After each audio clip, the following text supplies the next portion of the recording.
ចាថ្ងៃនេះសូមមកចែកម្លែកបងប្អូនដែលគាត់បានដាំដើមមនបារីឬក៏អ្នកខ្លះគាត់ហៅដើមមនអញ្ចឹងណាចាអត្ថប្រយោជន៍វាមានច្រើនមែនតើហើយបងប្អូនដែលគាត់ដាំយូរឆ្នាំអីចឹងអត់ចេញផ្លែអត់ចេញអីចឹងណាបងប្អូនចាឥឡូវមកសាកធ្វើវិធីតាមខ្ញុំគឺយើងចាប់ផ្ដើមកាត់ស្លឹកវាចោលបងប្អូននិយាយទៅគឺកាត់ឲ្យអស់តែម្ដងណាចាកុំទុកឲ្យសោះហើយកុំកាត់ថាដើមនឹងវាតែកាត់ស្លឹកវាទៅឲ្យវាងាប់វាអីចឹងអត់ទេបងប្អូនចាពីមុនក៏ខ្ញុំធ្លាប់គិតចឹងដែរប៉ុន្តែដល់ពេលខ្ញុំសាកវិធីនេះគឺខ្ញុំមើលតាមបងប្អូនដែលគាត់បានផលក៏ដូចជាក្នុង YouTube អីដែរចឹងណាបងប្អូនទាំងអស់គ្នាចាដល់ពេលសាកធ្វើទៅគឺពិតមែនចាបទលូបានផលពិតមែនចឹងពេលដែលវាសឹកវាចាស់អីចឹងណាបងប្អូនយើងកាត់ចោលទៅហើយដើមណាដែលរៀងធៀងវាវែងអីក៏យើងកាត់ចោលទៅកុំស្ដាយនៅពេលដែលវាលូតមកថ្មីវាអាចបែកមែកបែកអីចឹងទៅគឺវាទទួលបានផលចង់និយាយថាយើងបានផ្លែដែលយើងចង់បានណាបងប្អូនចានេះដូចខ្ញុំអញ្ចឹងកាត់ទាំងអស់លីងហ្មងបងប្អូនទាំងអស់គ្នាចាកុំស្ដាយសោះហើយកុំគិតថាតែកាត់ទៅវាអត់រស់អីចឹងណាអត់អីទេបងប្អូនធានាចាពេលដែលយើងកាត់ស្លឹកវាចោលអស់ហើយបងប្អូនគ្រាន់តែសាស្រោចទឹកវាទៅគឺនឹងទទួលបានផលដូចដែលបងប្អូន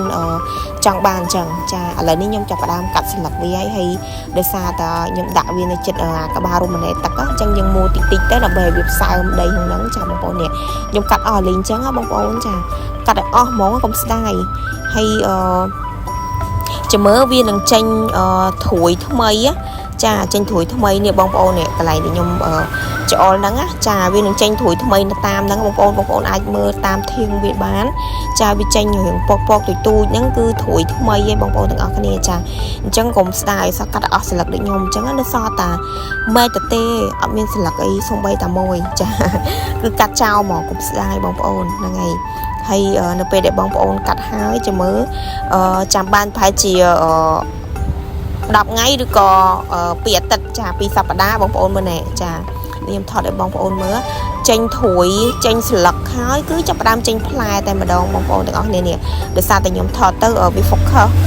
ចាប់អត់បានណាតោះថតយ៉ាងឆ្ងាយនេះបងប្អូនចាមានរៀងដូចហូមចាសហ្នឹ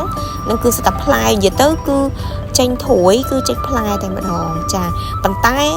យើងមើលអត់ឃើញដោយសារខ្ញុំថតទៅដោយសារវាទូចពេកវាចាប់អត់បានណាតោះថតរៀងឆ្ងាយទៅមើលអត់ឃើញទេបងប្អូនទាំងអស់គ្នាអញ្ចឹងបងប្អូនកុំបារម្ភដែលដាំមនអត់ចេញផ្លែឬក៏ដាំយូរឆ្នាំហើយចាឃើញតែស្លឹកអីចឹងណាបងប្អូនចាសាកវិធីតាមខ្ញុំមកគឺទទួលបានផលពិតតែម្ដងចានេះរយៈពេល2សប្តាហ៍នេះខ្ញុំថតជូនបងប្អូនមើលចាគឺបានផលចឹងហើយវាបន្តចេញត្រួយតាមមែកផ្សេងទៀតចឹងណាកន្លែងពកទូចហ្នឹងគឺវាចាប់ផ្ដើមចេញទៀតចាបងប្អូនអាចអនុវត្តបានចាអរគុណច្រើន